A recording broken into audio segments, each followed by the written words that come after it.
made the choice, and he was an Imam himself and still is. He made the choice to come to Australia because it was a non-Muslim country. Now, if we knew that after 30 years we're going to have burqas running around and mosques being erected in every corner and people proposing Sharia law against democracy in this country, we wouldn't have come. I believe that the entire religion needs a review.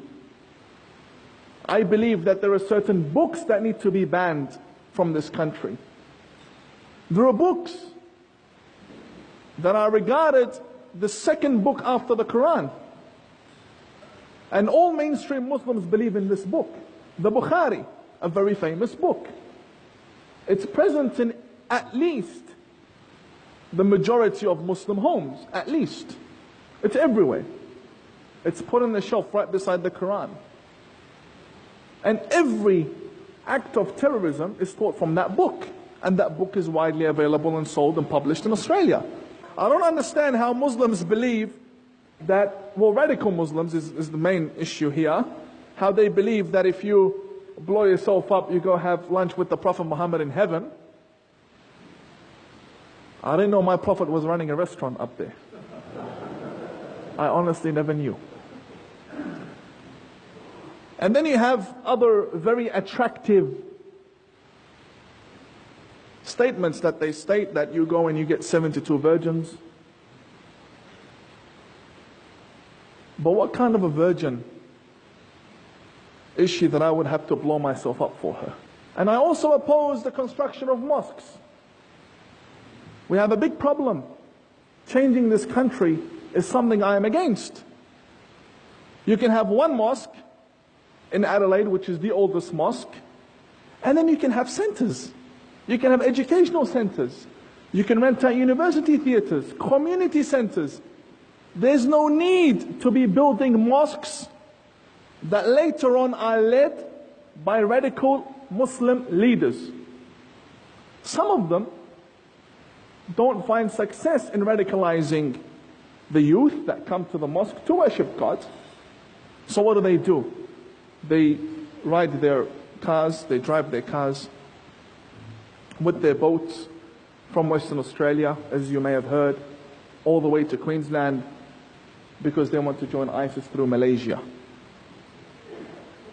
And I've always called on to ASIO to check the bank accounts of Muslim Imams and who's funding them. And do these people that fund them, do they have expectations from them to brainwash these children?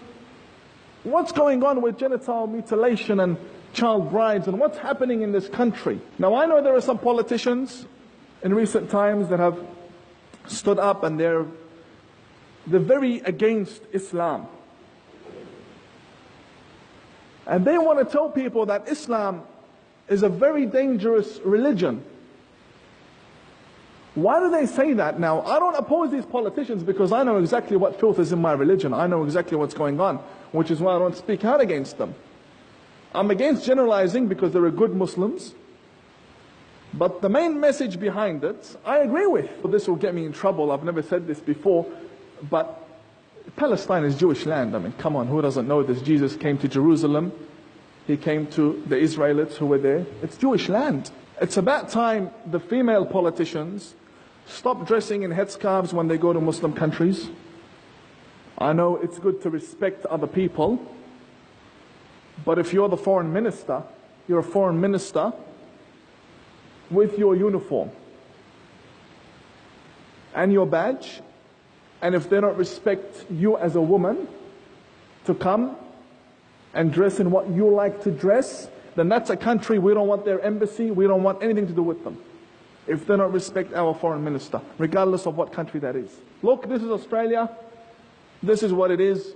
You like it, don't like it. We'll give you one of our kangaroos and you can hop back to where you came from. The Grand Mufti, who's elected to be representing us for 20 years, hasn't come out and said in English that I condemn terrorism.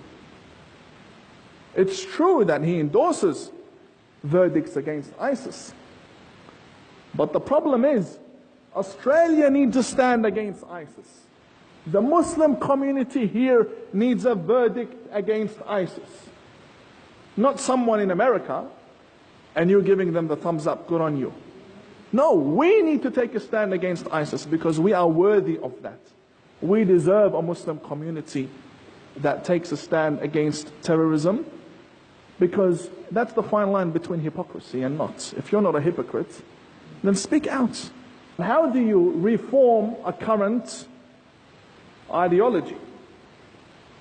Number one, government needs to realize that the books that are being taught in Muslim schools and that are in the shelves of mosques need to be taken out,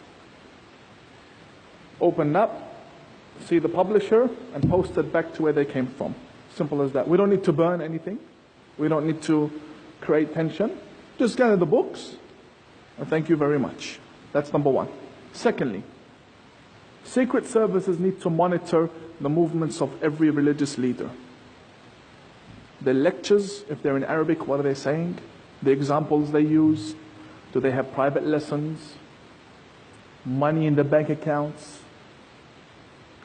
How many wives do they have? This is very important. Many people don't realize this. Muslims have more than one wife in this country. But we need to come to one common understanding that it's either we follow the law of the land or we don't. If we do, then it's one wife. If we don't, then go back to where you came from and have as many wives as you like. In Australia, where there's freedom of speech and where there's democracy, many Muslims do not find it safe to speak out against extremism in their country. At all. And when I say they're afraid, they're not afraid of isolation, they're afraid of death. And I've been very close to that. And God saved me many times.